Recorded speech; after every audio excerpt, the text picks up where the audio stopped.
ይሄ ሲንጋፖር ውስጥ የሆነ ጉዳይ ነው። እህትና ወንድማማቾች ናቸውና በጣም ይጋጫሉ። ለረጅም ዓመታት ምንም ስምምነት የላቸውም።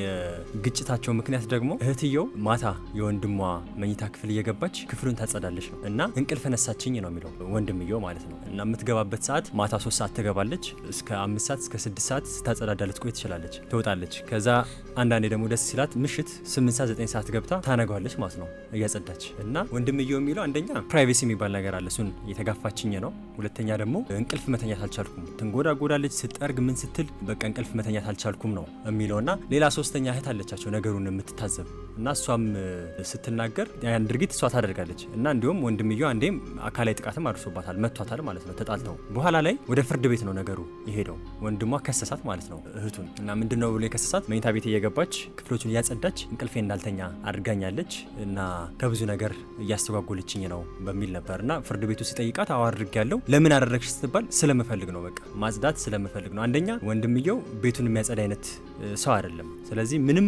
የራሱ ክፍል ቢሆንም ቤቱ ግን የጋራችን ቤት ነው። ስለዚህ መቆሸሽ መዝረክረክ የለበትም የሚል ምላሽ ነው የሰጠችው። ሁለተኛ ደግሞ ቤቱ የአባታችን ነው፣ የአባታችን ቤት እስከሆነ ድረስ የትኛውም ክፍል ገብቼ ማጽዳት መብት አለኝ፣ የሱ ንብረት አይደለም፣ የሱ ቤት ቢሆን ነው እንደዛ ብሎ ማዘዝ የሚችለው የሚል ምላሽ ሰጠችና ግራ አጋቢ ነገር ነው ነበር የተፈጠረውና ሰዓቱስ ለምን እኩለ ሌሊት ላይ ትሄጃለሽ፣ ቀን ለምን አታጸጅም ስትባል እሱ እኔ በሚመቸኝ ሰዓት ነው ቤቱን ማጸዳው፣ ማንም ማጸዳበትን ሰዓት አይነግረኝም የሚል ምላሽ ነበረ የሰጠችውና ዳኞችም ግራ ተጋቡ። ምክንያቱም እንደዚህ አይነት ኬዝም አጋጥሞ አያውቅም እና ውሳኔ ተወሰነ። ከዚህ በኋላ የወንድምሽ ቤት እንዳትገቢ እንዳታጸጂ በሚል ማለት ነው።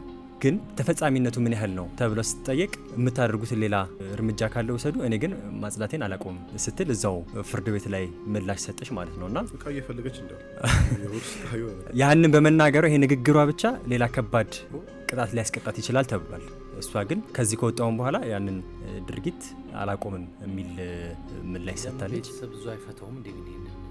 መካረሩ ሶስት ወንድም እነዚህ እኮ ለዚህ ከተጣሉ ለውርስማ በቃ መገዳደላቸው ይገዳደላሉ።